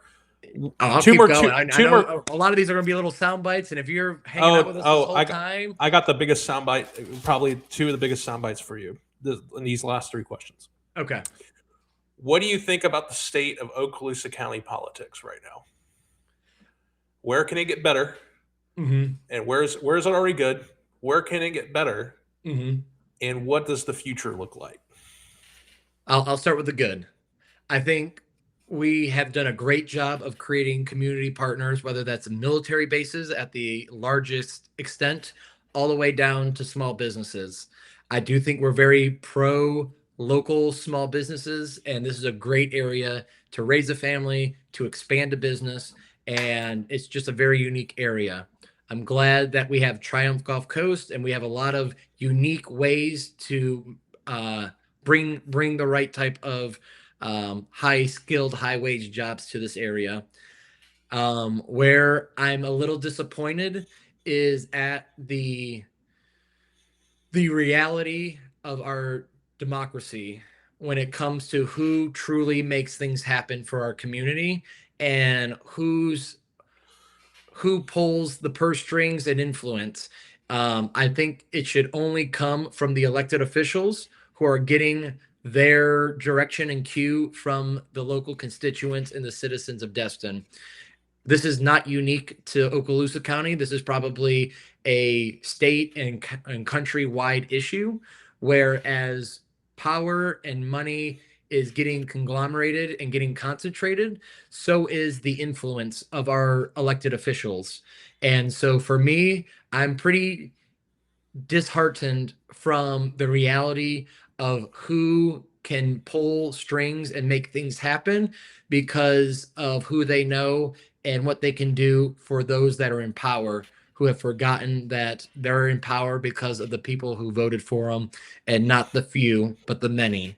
So I'll just stop there and not get a personal lawsuit by dropping names. I mean, um, I would say it. I mean, I'm not going to say the name maybe because I don't want to get a lawsuit either. But the last elections, because when I first came to when I first came to Northwest Florida Daily News, um, I thought everything was peachy, and then I went through my first election cycle, and then I realized who's pulling the strings, who's actually, because you can just follow money, mhm. and it's a certain former Okaloosa County commissioner and a certain person who lives in Louisiana who's about to get $70 million richer off the Destin land he's about to get. Those are the two people who really pull the strings around elections here. It kind of opens the door because Yeah, but that's really what it is, and it's kind of yeah. sad to see that.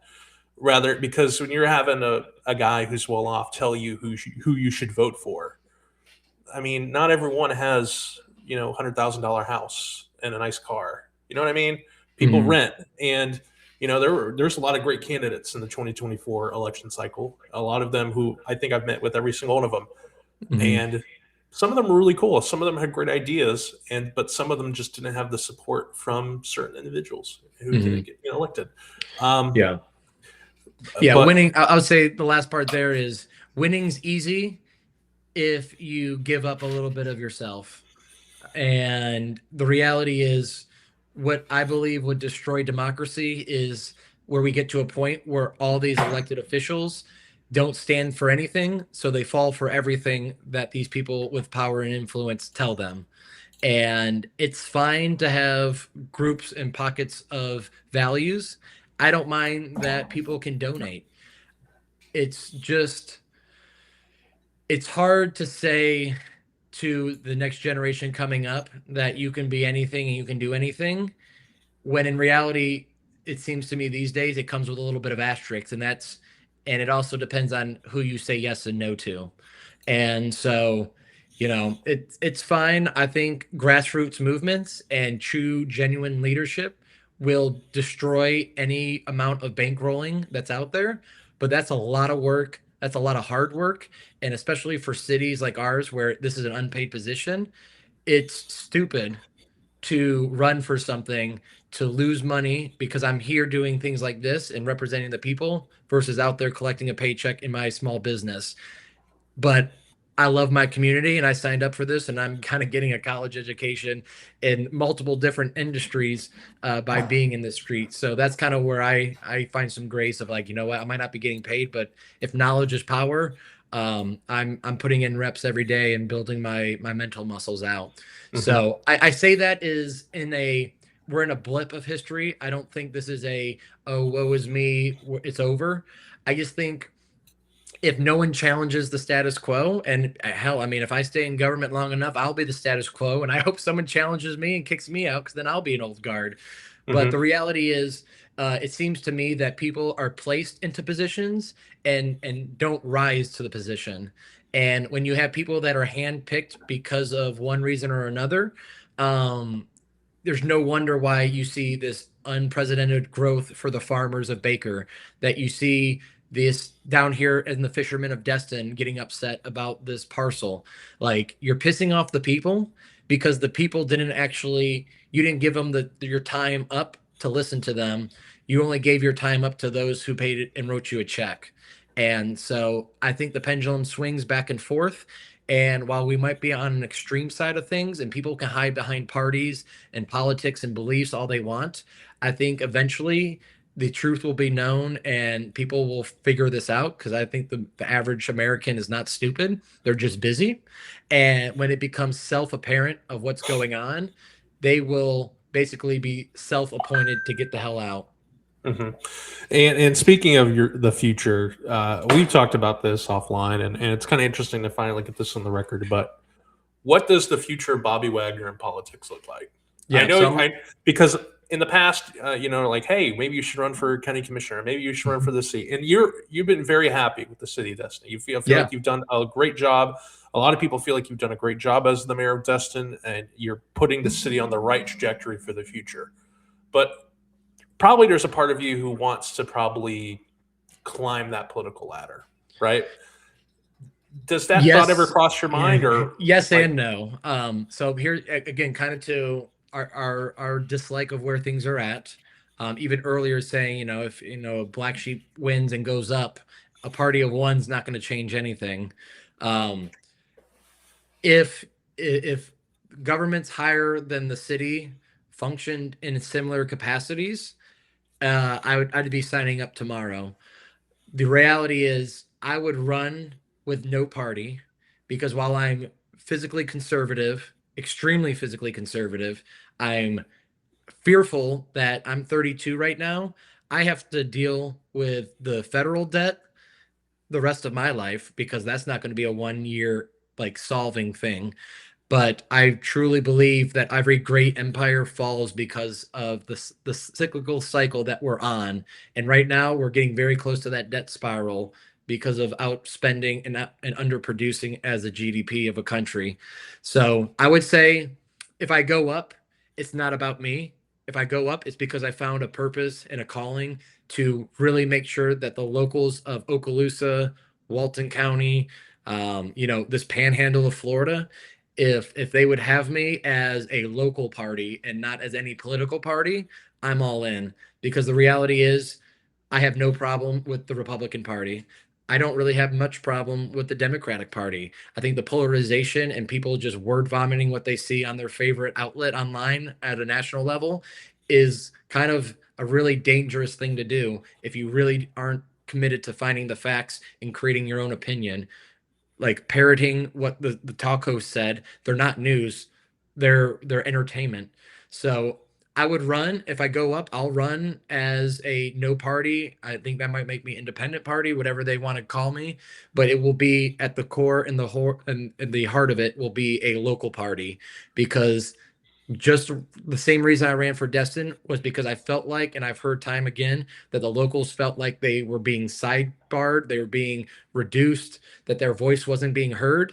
And it seems now that I'm getting more and more involved in government at all these different levels, and that this sentiment isn't just a Destin sentiment. It's a North Okaloosa, it's a South 30A Walton, it's a Defuniak and Paxton, it's a Escambia County and Milton. I feel like as social media has happened, as the bipartisan keeps splitting, that we're losing the core of what we're trying to fight for, and that's the people. And I am planning on running for mayor again this year, and I plan to win. So if someone wants to run, all the best. Just I'm going to put it out there. I will out hustle you. I will win. And I love a challenge, and I welcome all to join the political party, and not party, but the political process, and jump in. But whether it's this position or anything that I go for, just know that it'll be a grassroots movement, and I play to win, and I play for the people, and I have no problem saying no to special interests. I don't need anyone's money. I need one person's vote, one person's dollar, and that's kind of where I'm at currently. I have no aspirations of going up currently because there's so much to do in Destin. I do have an aspiration to win in Destin, and we'll see what happens from there. But yeah, if we need a renaissance to bring power back to the people, uh, I'll do it. but it won't be for a title. It won't be for climbing any BS government ladder. It'll be for bringing power back to the people and making sure that they truly feel that they have a government that works for them. How this one of the final questions for you, but how is it being the youngest elected official in Okaloosa County? Like, so Fort Walton Beach has Logan Browning, and I Yeah, know we went to school together. yeah, he's very young. So it's just, Yep. I think it's just you two, Yep. but everyone else has like, kids, or they're retired, or Yeah. they get the cheap coffee at McDonald's, and was we have to spend full price for it. But how has that, you know, how is that, that age difference, that sort Hmm. of generation difference between, I mean, you and Logan Browning are essentially the future of Okaloosa County. Hmm. Not like politically speaking, but the Yeah, just symbolically of yeah. generation. In 30 So, years, we will be 60. Yeah. and I know a couple months ago or a couple of years ago, actually no, a couple months ago, I interviewed Michael Miller, who was he was a 19-year-old. He was running as for one county commission. I reached out to you because what he said struck me. I wanted to relay a message, but he looked at Oh, you as inspiration to run for a county commission seat. And a lot of that's young amazing. people in Okaloosa County, I feel like there's a youth council or youth advisory council in Okaloosa County. Yep. But I started one up in Destin as well. how important is it to get people under 35 Hmm. engaged in local politics? Because I mean, granted, the idea is the goal for most of these kids in high school is like, I'm going to move out and I'm going to be, make it somewhere else. But for Yeah. the people who, come back or decide to stay here, they have to live here and they have to, make decisions to better their community. How Hmm. important is it to get the youth involved in the political movement of Okaloosa County, or just not even Yeah. Okaloosa County, but just Destin in general? Without them, why are we doing any of this? Like, if no one had a baby tomorrow and there was the last born person, why have a 20-year plan? Why have a 50-year plan? Like, we could just we could do things for the moment and not the future, and not try to do things that benefit the longevity of humanity and the next generation of your family or your neighbor. I think it's paramount that we get them involved because they've been disenfranchised of it because of the circus that they see on social media. They don't realize that there's two different types of government. There's the things that you see online and in the news, and then there's the things that you can tangibly do and make a difference at the local level. I love that we have a Destin Youth Council. They've just passed their first policy and they have some other great ideas coming down the pipeline. And I can't wait to keep continuing to encourage them to make decisions now and not postpone or kick it down. The reality is, and this is what I kind of go back to the Okaloosa oligarchs, I don't have to beat you. I'm going to outlive you.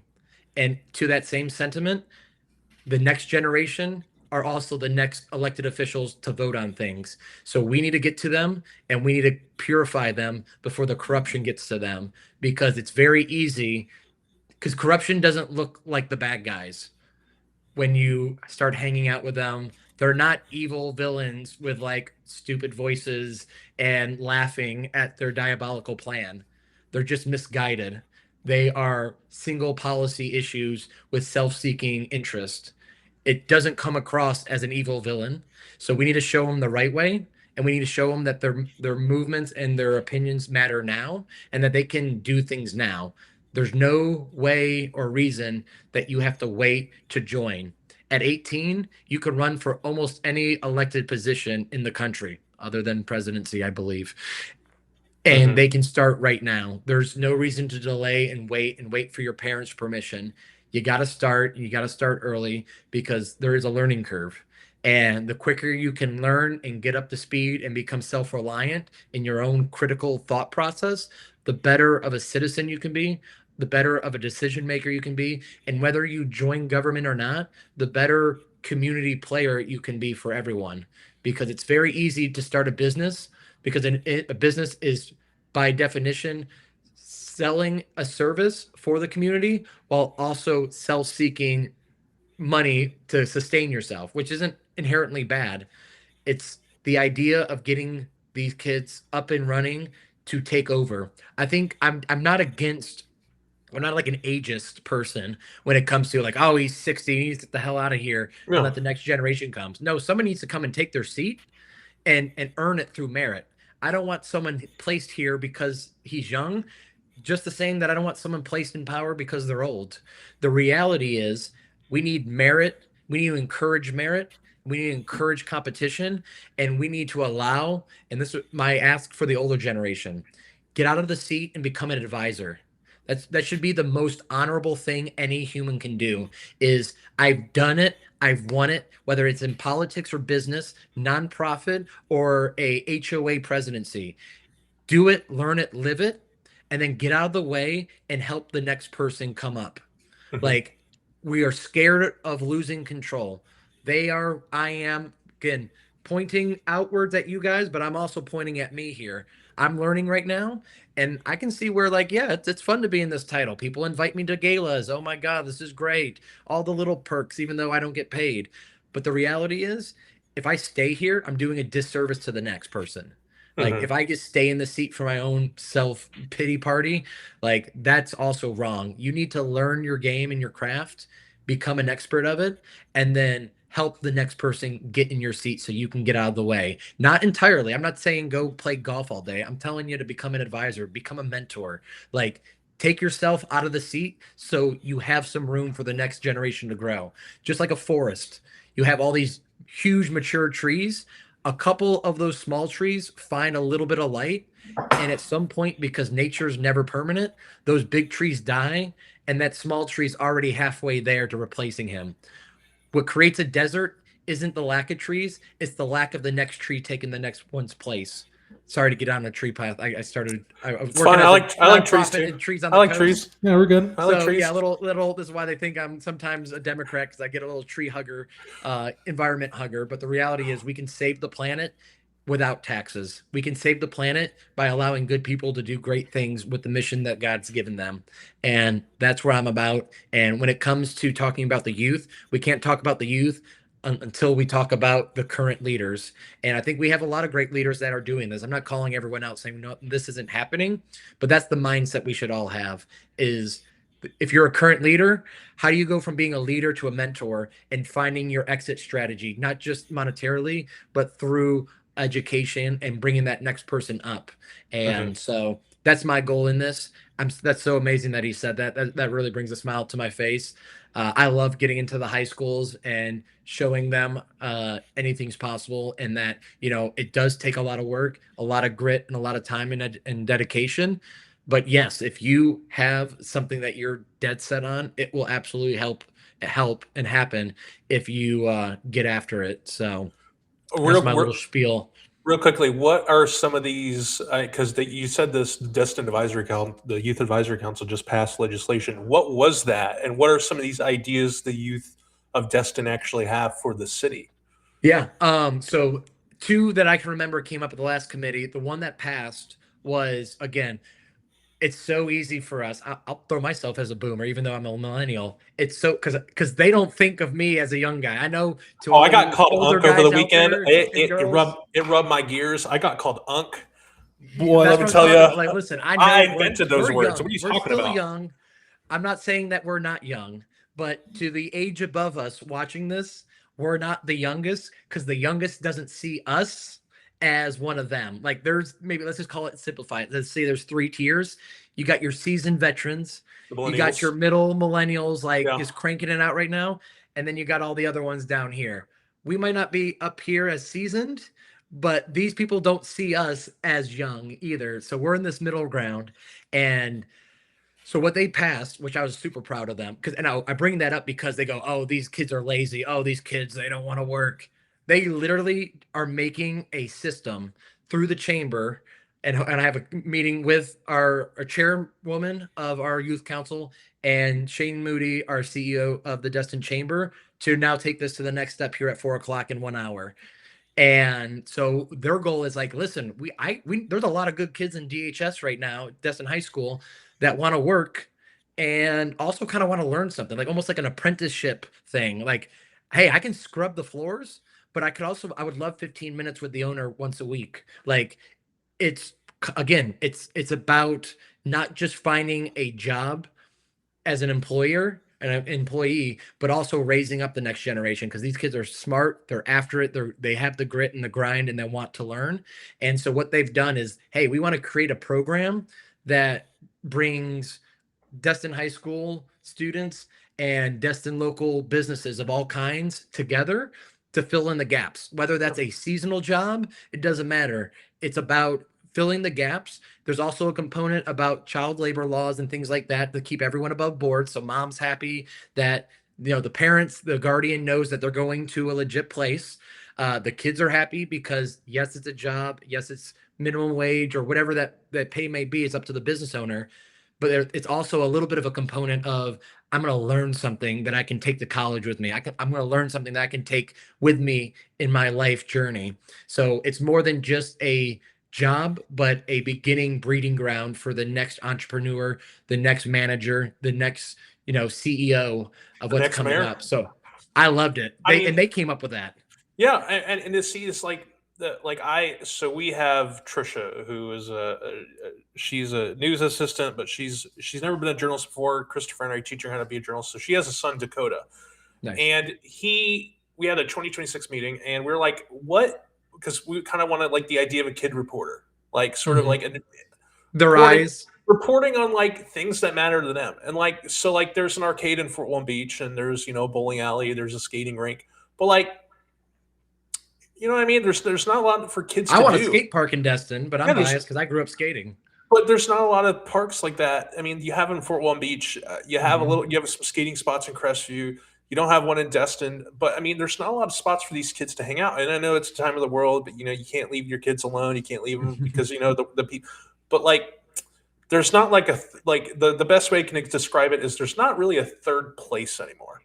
Yeah, Like in Friends, like like the mall. yeah, you have Ross and Rachel's apartment, you have Jitters, and you have another place you go to work. But the Yeah. Jitters was the third place. There's not really that place anymore. I mean, we Mhm. have internet and we have video chat and stuff like that. I Yeah. mean, that's I mean. This is probably the downfall of the third place. But really, is there anything for kids to do other than like go to the beach and just hang out or go to the river? Like, Yeah, we I know just did those a are park. fun things to do, but like, there's not really much outside of that they can actually do.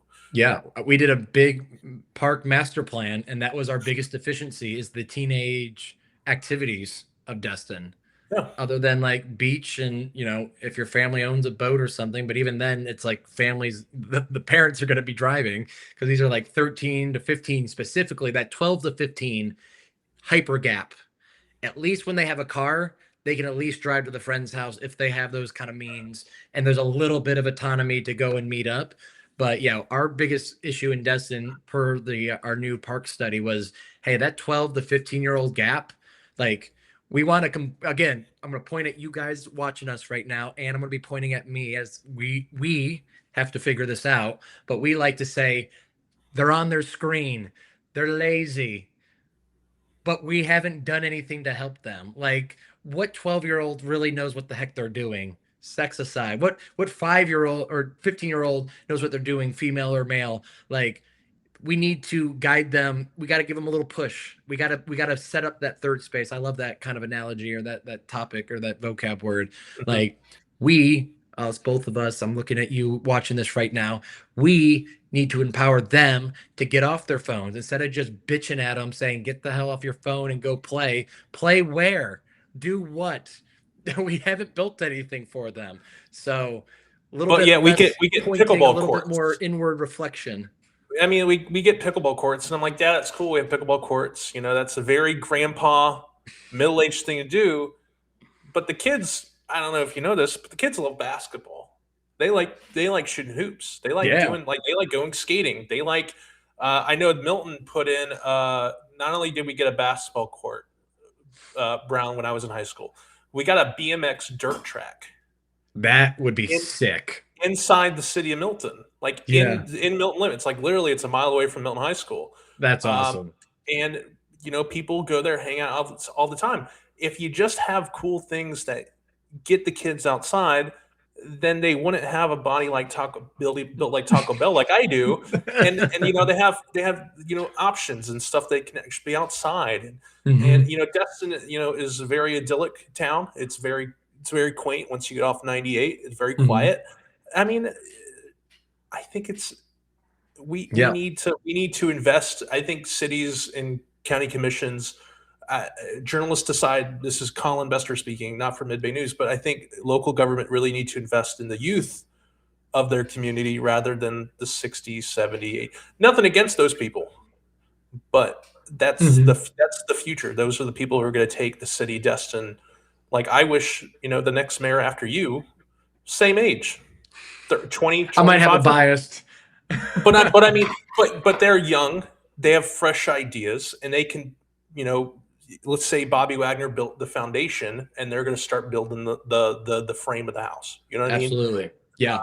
Roof will always need to replaced in 10 years, but I think out of all the politicians in Okaloosa County, I think the constituents, the people on social media say that you're one of the most popular politicians in Okaloosa County.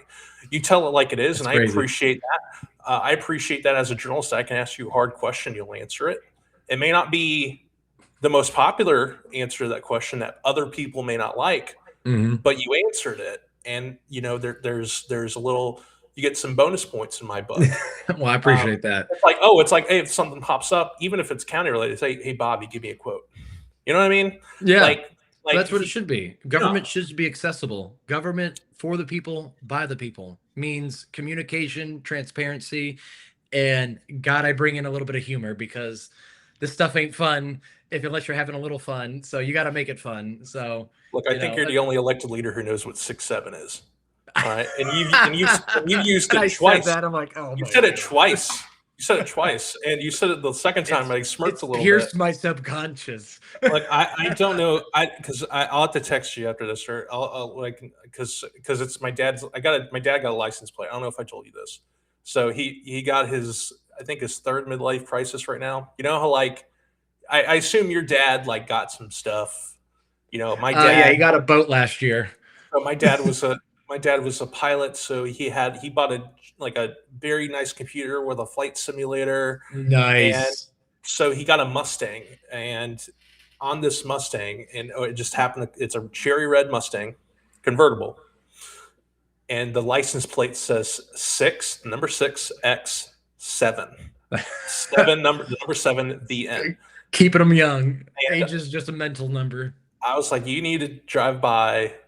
You need to just park in the parking lot of every middle school, Yeah. elementary school. Just leave the car there. They will lose their shit. Yeah, they would.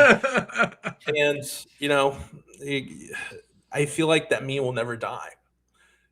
Like it's everywhere. I can't get away from it. Little And Wayne has moved on, so eventually 6 and 7 will too, but it might be a decade. yeah. Well, Mayor Wagner, Bobby, thank you so much for joining us. Yeah, thank This you. to kick off our new series. For people who love this series, there will be an article companion this video interview, and then in February, ahead of Fort Walton Beach's elections, we'll talk to everyone's favorite Ooh. controversial councilman, Payne Walker. My other libertarian out there. Listen, we might be controversial. We can disagree, but I do like the man's lower taxes idea. There is no one more controversial on social media as an elected official than Payne Walker, and I got to say, politically, I disagree with him almost like 90% of everything. But sometimes he's right, and sometimes he hits. And I And gotta say, that's what the beauty of local government is. Like, yeah, why diminish someone's flame and personality? And like, there's multiple. Like, one person's not going to destroy a ship. There's multiple council members, but yeah, that and trash. Me and him both. We have some local love on the trash issues around here. and one question I'll ask to every person: is there an elected official that you would like to take the seat? Not probably as for as long as you did, because this is probably going to be the longest interview of the series. But is there another person that you would like to see on this On series? here, um, just because he's pretty close. I guess some people wouldn't call him young. I still think he's young. Parker Destin's really good dude. I think he's very intelligent. He knows how the game runs. He's a school board on the school seat right now. He's been a city council member. And then my other guy who is like a mentor to me is Mel Ponder. I know he's not an elected official anymore, but he's been up and down. He's been city council of Destin, Destin mayor, state representative, Okaloosa County commissioner, and now he's running Range the is yeah. range. Yeah, he's got a lot of range. So I think he's really cool, and he's just got a heart of gold. Him and Mona are amazing. That's just a good dude. Or let's just get like, I don't know, maybe like let's get Carolyn Ketchel on here. She seems to have a lot of power and money. I want to know more about this Rosie the Riveter coming in '98, and is that going to? I love the sidewalk that she put on Okaloosa Island. You did I a love great it. job. I love it too. I think it's really amazing. And by the way, that terminates on the end of on Destin end of Okaloosa Island. Uh-huh. This came up late 2024, Okay. sometime around there. This is my last question for you because beach access is always a big thing. What's going on the Redneck Beach, and why won't that thing open again to the public? I mean, I know it has to work with Eglin Air Force Base. I get it. Yeah. But, Eglin, we love Eglin to death, but that they take up a lot of land and they take up a lot of beach space. Yeah, I mean, I think it was right for them to thatched close it when they did because it was absolute, like, it was a shit show, to put it lightly and bluntly.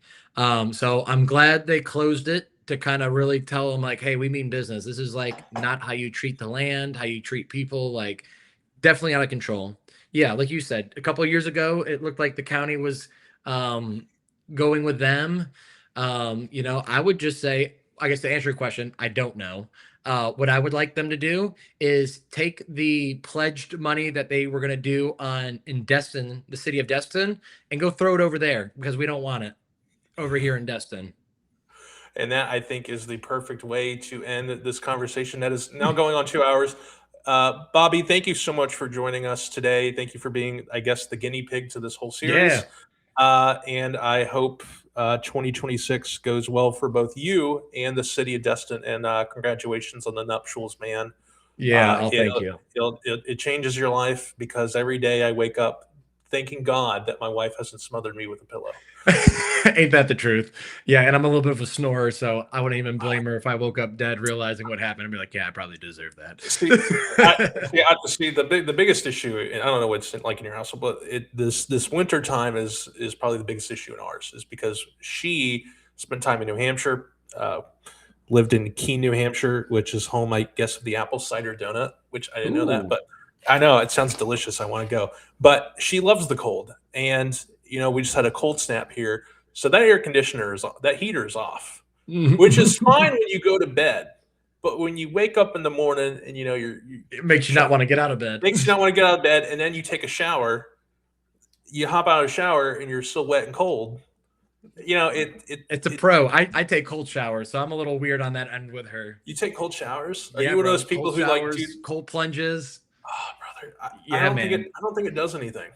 Oh man, you think local government's crazy? Plunge into some ice cubes. That is some crazy stuff. Do the polar bear dip on the island, man. That water's too warm. No, it's not. To a Floridian, it's not. To like someone from Michigan, it's like, it's very tepid. It's nice. Yeah, absolutely. Awesome. Well, no, thank you for having me on here. Thank you for giving me all this time on your platform. You guys do great work. I love that we have local journalism still here in Okaloosa County, and that really just the Florida Panhandle. It's just like government. Like it's got to stay local, or we lose so many values that I know this country and everyone prides themselves on. And so thank you guys for putting up the fight and doing the hard work of a local business, local journalism. One of those is hard. Doing both of them at the same time sounds impossible to me. So thank you guys for doing an impossible work. Yes, I'm super excited. That was the highlight of my last year, was getting married. So that's amazing. This year is going to be really great. I'm super excited. And, to full circle, calling everyone out.